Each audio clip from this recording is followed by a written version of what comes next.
Good morning दोस्तों। और आज हम बात कर रहे हैं हमारे डेटा स्ट्रक्चर के एमसीक्यू के बारे में।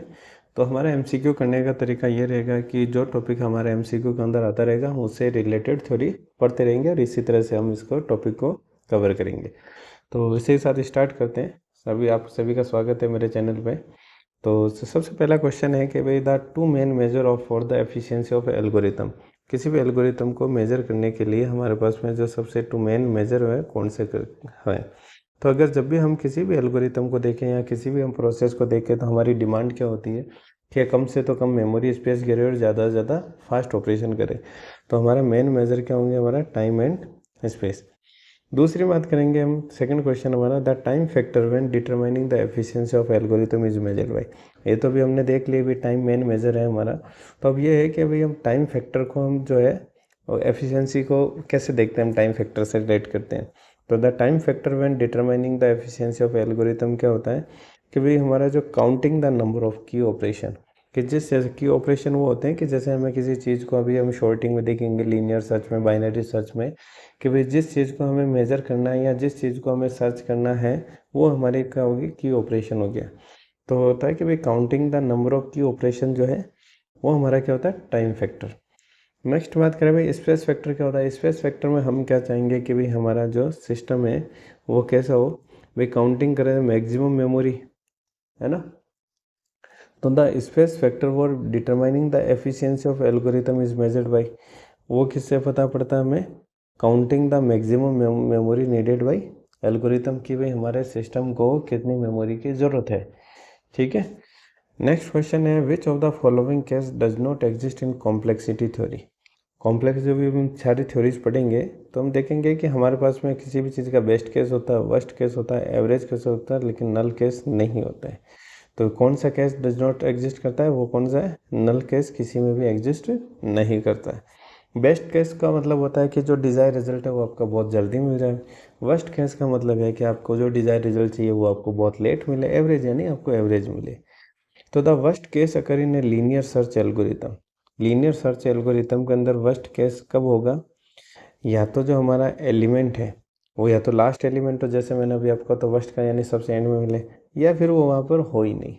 तो सबसे पहले अब जैसे आपके पास में क्वेश्चन आया लीनियर सर्च का, तो हम बात करते हैं कि एक्चुअली लीनियर सर्च होता क्या है।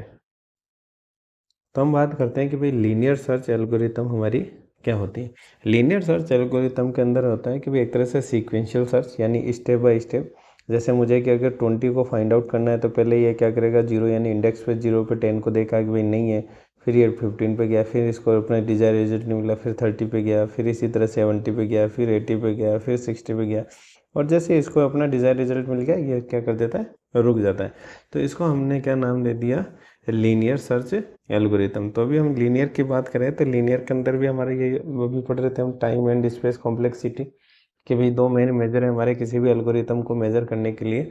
तो टाइम कॉम्प्लेक्सिटी में हमने भी ये भी देख लिया, मैं बेस्ट केस क्या होता है, वर्स्ट केस क्या होता है। बेस्ट केस का मतलब होता है कि भाई की might be present at the first index, यानी सपोज करो कि आपने 20 को सर्च किया और ये हमारे फर्स्ट इंडेक्स यहीं पे मिल जाए, तो ये हमारा क्या हो गया, बेस्ट केस।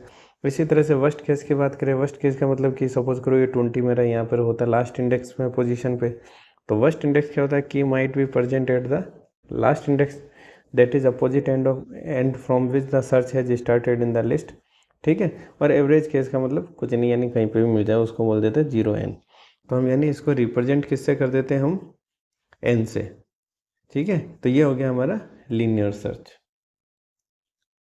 तो जैसे कि हमारा क्वेश्चन है कि भाई लीनियर सर्च के अंदर वर्स्ट केस क्या हो गया, या तो item is the last element in the array और नॉट देयर एट ऑल, या तो इसके अंदर लिस्ट के अंदर हो ही नहीं। अब बात करें हम एवरेज केस अकर, है ना, average case occur in a linear search algorithm. Average search का मतलब क्या हो गया, ना तो फर्स्ट में ना लास्ट में, when item is somewhere in the middle of the array, तो वो क्या हो जाएगा हमारा एवरेज केस। ठीक है।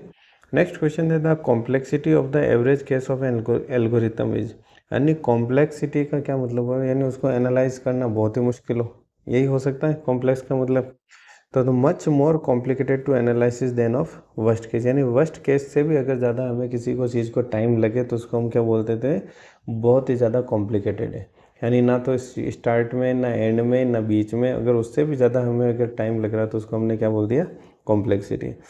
The complexity of a linear search algorithm are, यह भी हमने देखा ओ एन, है ना।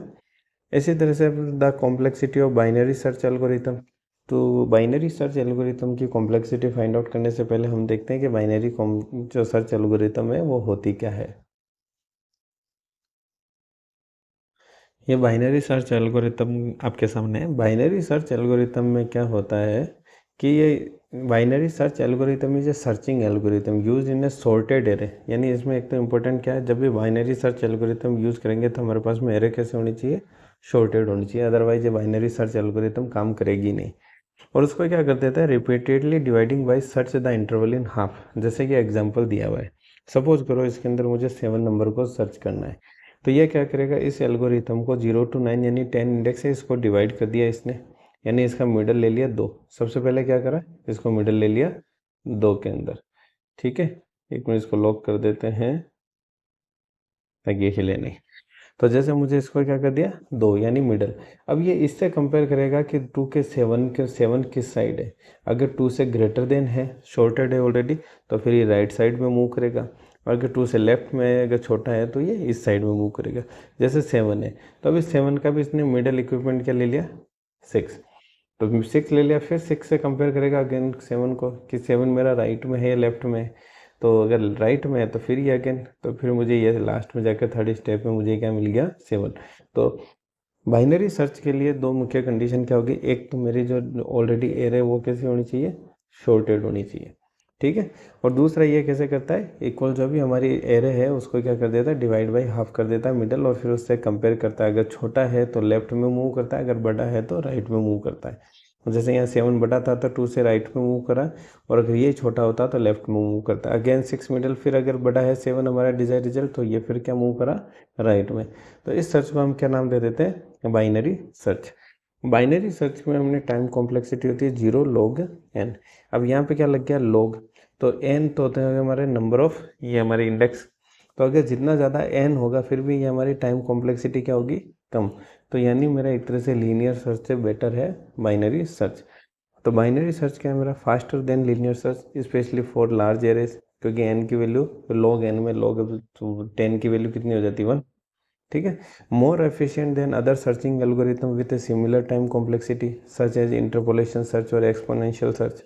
Binary search is well suited for searching large database data stored in external memory such as hard drive. The array should be sorted, ये अपन पढ़ चुके हैं। तो जैसे कि यहाँ पे हमारा क्वेश्चन था the complexity of binary search algorithm क्या है, वो अभी हमने पढ़ी 0 log n। यहाँ पे दे रखा है n log n n2, जबकि हमारा रिजल्ट क्या है 0 log n। यहाँ पे ये log n लगाना तो भूल गया, यहाँ मैं लिख देता हूँ log n। नेक्स्ट क्वेश्चन देखते हैं। नेक्स्ट क्वेश्चन है the complexity of bubble short algorithm. अगर बबल शॉर्ट की बात करें नेक्स्ट, इससे नेक्स्ट क्वेश्चन है द मर्ज शॉर्ट एल्गोरिथम। तो हम पहले देख लेते हैं बबल शॉर्ट कैसे होता है, मर्ज शॉर्ट कैसे होता है, उसके बाद हम न्यूमेरिकल को सॉल्व करेंगे। अब बात कर रहे हैं अगर बबल शॉर्ट की, बबल शॉर्ट में क्या करता है, ये रिपीटेडली स्वैपिंग करता है अपने एडजेस्टेंट एलिमेंट के साथ में। जैसे आपको दिख रहा है एग्जाम में 6 0, इसको स्वैप करा तो 0 6 हो गया। फिर अगेन 6 3 को स्वैप करा तो ये 3 और 6 की पोजीशन चेंज हो गई। फिर ये लास्ट में 6 और 5 की पोजीशन चेंज करी तो ये क्या हो गया 5 6। तो इसको हमने क्या दे दिया, बबल शॉर्ट। तो एल्गोरिथम ये क्या है, not suitable for large data set as is its average and worst case time complexity is quite high. अब सोचो एक एक को ऐसे स्वैप करेंगे तो कितना ज़्यादा टाइम लगेगा, इसलिए not suitable for large data set. Total number of passes कितने होंगे n-1। ऑब्वियस ही बात है अगर टोटल नंबर ऑफ एलिमेंट हमारे पास n है तो n-1 में वो स्वैप होगा। And total number of comparison n into n-1/2। Complexity की बात करें तो टाइम कॉम्प्लेक्सिटी है 0 n2, और ऑक्सिलरी स्पेस ये कोई नहीं पूछा जाता 0 1। तो अभी इस पर भी हम क्वेश्चन करेंगे। तो bubble short has a time complexity of 0 n2 O n2 which makes it very slow for large data set. It does not require any additional memory space. दूसरा इसके बाद था हमारा मर्ज शॉर्ट, अब हम उसको भी देख लेते हैं। ये मर्ज शॉर्ट क्या करता है, यूज़ करता है divide and conquer approach. Divide and conquer approach क्या है कि वजह से ये मुझे इसको शॉर्टेड करना है, पहले इसको क्या करा डिवाइड करा, 2 पार्ट में डिवाइड कर दिया 38 27, फिर इंडिविजुअली इनको क्या करा, फिर अगेन डिवाइड करा। इनको भी क्या कर दिया, अगेन डिवाइड। जब ये फाइनली डिवाइड हो गया, फिर इनको क्या करा इसने, स्वैप करा, यानी एक तरह से इनको शॉर्टेड करा। ये इनको दोनों को शॉर्टेड कर दिया, यहाँ 1043, फिर इन दोनों को कंबाइन करके ओवरऑल एरे को क्या कर दिया, शॉर्ट कर दिया। तो सबसे पहले क्या करा गया, डिवाइड करा, divide and conquer approach. It was recursively divided the input array into smaller sub array and sorting those sub array then merging them back together to obtain the shorted array। यानी पहले इनको क्या करता है, divide करता है, last में जाके एंड में वापस क्या कर देता है, इसको मर्ज कर देता है। तो इसको हमने क्या नाम दे दिया, मर्ज शॉर्ट। इसकी टाइम कॉम्प्लेक्सिटी बात करें तो जैसे बाइनरी की थी ओनली log n, इसकी हो गई n log n। When array is already shorted और नियरली शॉर्टेड। बेस्ट केस कब होगा, जब एरे आपकी या तो पहले से शॉर्टेड हो या नियरली शॉर्टेड हो। Average case 0 when array is randomly ordered। worst case when array is sorted in reverse order। ठीक है। शॉर्टिंग लार्ज डेटाबेस में, क्योंकि लॉग की फॉर्म में, तो लार्ज डेटाबेस को शॉर्ट करने में काम में आएगा। तो जैसे अभी हमने पढ़ लिया अभी, the complexity of bubble short algorithm क्या होती है हमारी, O(n)²। और the complexity of merge short algorithm हमारी कितनी होती है, n log n। तो ये हमारे लार्ज डेटा के लिए सुटेबल नहीं है। अब नेक्स्ट क्वेश्चन करें हम, the indirect change of the values of a variable in one module by another module is called. उसको हम क्या बोलते हैं, the indirect change. Direct change नहीं है, of values of a variable in one module by another module, यानी किसी एक मॉड्यूल के अंदर अगर कोई दूसरे मॉड्यूल की वजह से इनडायरेक्ट अगर किसी के वेरिएबल में चेंज हो तो उसको हम क्या बोलते हैं, इंटरनल चेंज नहीं बोलते। इंटरनल चेंज होते हैं इंटरनल की वजह से आपस में। इंटर मॉड्यूल यानी एक मॉड्यूल की वजह से दूसरे मॉड्यूल के अंदर, यहाँ वो भी नहीं, यह है साइड इफेक्ट। तो फिर क्या चेंज हो रहा है हमारा, इनडायरेक्ट चेंज हो रहा है। डायरेक्ट एक मॉड्यूल की वजह से दूसरे मॉड्यूल में चेंज नहीं हो रहा था, यहाँ पे इनडायरेक्ट चेंज ऑफ वैल्यूज हो रहा है of a variable in one module by another module, उसको क्या बोलते हैं हम, साइड इफेक्ट। नेक्स्ट क्वेश्चन की बात करें, विच of the following data structure not linear data structure. अगर लीनियर स्ट्रक्चर की बात करें तो हम एक बार पहले देख लेते हैं कौन से हमारे लीनियर में आता है, कौन हमारे नॉन लीनियर में आते हैं, उसके बाद फिर हम इस न्यूमेरिकल को सॉल्व करेंगे। तो हम बात करें अगर लीनियर डेटा स्ट्रक्चर की, लीनियर डेटा स्ट्रक्चर क्या है, is a type of data structure in a computer science where data element are arrange sequentially. यानी डेटा एलिमेंट हमारे किस तरह से अरेंज होते हैं, सीक्वेंसली और linearly. Each element has a previous and next adjacent except for the first and last element. Obvious सी बात है कि फर्स्ट और लास्ट के कुछ भी ना, तो फर्स्ट वाले के पहले होगा ना लास्ट वाले के बाद में होगा, बाकी सबके क्या होगा, एडजस्टेंट एलिमेंट होगा। अब बात करें हम characteristics of linear data structure की, तो कैरेक्टरिस्टिक्स की बात करें कि उसमें सीक्वेंशियल ऑर्गेनाइजेशन होता है। इसका मतलब है कि जो हमारे डेटा एलिमेंट है वो अरेंज कैसे होते हैं, sequentially, one after the other. Each element है जो यूनिक प्रोसीजर, यानी accept for the first element, यानी फर्स्ट वाले के पहले नहीं होगा, बाद लास्ट वाले के बाद में नहीं होगा। इसी तरह से बात करते हैं कि ये क्या करते हैं, ऑर्डर प्रिजर्वेशन, यानी ऑर्डर को क्या करते हैं, प्रिजर्व करके रखते हैं। यानी आपने जिस सीक्वेंस में उसको ऐड करा है वो उसी सीक्वेंस में रिमूव भी होगा। This means first element added will be the first one to accessed or removed and last element added will be last one to accessed or removed। अब बात करते हैं भाई हमारा जो लीनियर ये है इसकी साइज के बारे में, कि भाई फिक्स्ड होती है डायनेमिक होती है। तो लीनियर डेटा स्ट्रक्चर कैन है आइदर फिक्स्ड और dynamic size. Array typically, array के बारे में बात करेंगे हम आगे जाके। एरे क्या है हमारा, typically fixed size when they are created, while another structure like link list भी पढ़ेंगे हम, स्टैक्स भी पढ़ेंगे, क्यूज भी पढ़ेंगे, ये क्या है सब डायनेमिक, यानी इनकी साइज क्या हो जाती है, चेंज, यानी ग्रो और shrink as element are added और रिमूव। एफिशिएंट एक्सेस की बात करें, एफिशिएंट सेक्टर की बात करें तो accessing element within a linear data structure typically efficient. For example array offer constant time access to element using their index, ये important line है, ठीक है। नेक्स्ट बात करें भाई एरे क्या होती है। एरे क्या होती है, हमारा कलेक्शन ऑफ एलिमेंट होता है stored in continuous memory location. Link list क्या होती है, collection of node and each containing, हम अब इनको डेफिनेशन याद नहीं करनी है, अब हम सब के न्यूमेरिकल देखेंगे। तो लिंक लिस्ट क्या होता है, collection of node each containing an element and reference to the next node. इसी तरह से बात करें स्टैक्स क्या होता है, हमारा कलेक्शन ऑफ एलिमेंट होता है with last in first out, यानी जो हमारे सबसे लास्ट में आएगा लिस्ट के अंदर वो सबसे पहले बाहर होगा। और क्यू क्या होता है, जो हमारे फीफो पे काम करती है, यानी जो सबसे पहले आएगा वो सबसे पहले जाएगा, ठीक है। तो एरे क्या होता है, एक linear data structure where all element are arranged sequentially. It is a collection of element of a same data type. ये सबसे इंपॉर्टेंट है कि एरे के अंदर क्या होता है, collection of same data type stored at A continuous memory location. जैसे कि अभी एरे का देख लेते हैं, भाई एरे में क्या होता है, ये तो होते हैं हमारे एरे एलिमेंट 2 2 4 10 5 15, और ये हो गया हमारी एरे इंडेक्स। अगर हमें एरे इंडेक्स भी फाइंड आउट करनी होती है तभी हम इसके ऊपर भी एक न्यूमेरिकल क्वेश्चन सॉल्व करेंगे। तो अब हम क्वेश्चन देख लेते हैं हमारे रिमेनिंग। ये हमने देख लिया भाई लीनियर डेटा स्ट्रक्चर क्या होता है, लिंक लिस्ट क्या होती है, क्यू क्या होती है, स्टैक क्या होती है, फीफो क्या होता है, लीफो क्या होता है।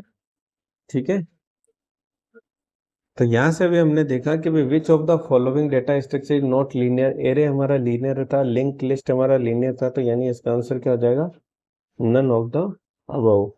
विच of the following data structure is linear data structure, ये भी हमने पढ़ा, एरे हमारा कैसा है, linear data structure. The operation of processing each element in list is known as, उसको हम क्या बोलते हैं, the operation of processing each element in list, उसको हम क्या बोलते हैं, शॉर्टिंग नहीं बोलते हैं, मर्जिंग यानी इकट्ठा करना, शॉर्ट यानी उनको सीक्वेंस वाइज जमाना, इंसर्टिंग यानी को इंसर्ट करना, ट्रेवर्स यानी ये क्या होता है, processing each element. Finding the location of element with A given value, उसको क्या बोलते हैं हम, finding the location of element with A given value, उसको क्या बोलते हैं, ट्रेवर्सल तो नहीं, यानी उसको ट्रेस करना एक तरह से, ये होता है सर्च करना। Array are best data structure कब, अभी हमने पढ़ा एरे के अंदर क्या होता है, हमारा कांस्टेंट डेटा होता है, यानी for relatively permanent collection of data. और लिंक लिस्ट क्या होता है, हमारे लिंक लिस्ट हुआ, ये जो हमने बाकी स्टैक्स पढ़ा, हमने क्यों पढ़ा, ये क्या होते हैं हमारे, वो होते हैं डायनेमिक डेटा। तो ये हमारा क्या हो जाएगा, for the size of the structure and data in the structure are constantly changing, वो हमारे क्या किस में आ जाता है, केस में, लिंक लिस्ट के केस में आ जाता है। Next question, each array declaration need not give implicitly explicitly the information about, किसके बारे के अंदर हमें जो है एरे डिक्लेरेशन के अंदर पता नहीं होता। The each array declaration need not give implicitly explicitly और द information about the, वो कौन होता है हमारे, the first data from the set to be stored। Next question, the element of an array are stored successfully in a memory cell because by the by this way computer can keep track only the address of the first element and the address of the other element can be calculated। ठीक है, तो ये सारे theoretical question थे, हमने ये 20 question करे हैं, हम नेक्स्ट लेक्चर में 20 क्वेश्चन और करेंगे, और इसी तरीके से जो जो टॉपिक होता जाएगा हम उसी को पढ़ते जाएंगे और इसके रिगार्डिंग क्वेश्चन करते जाएंगे। Thank you.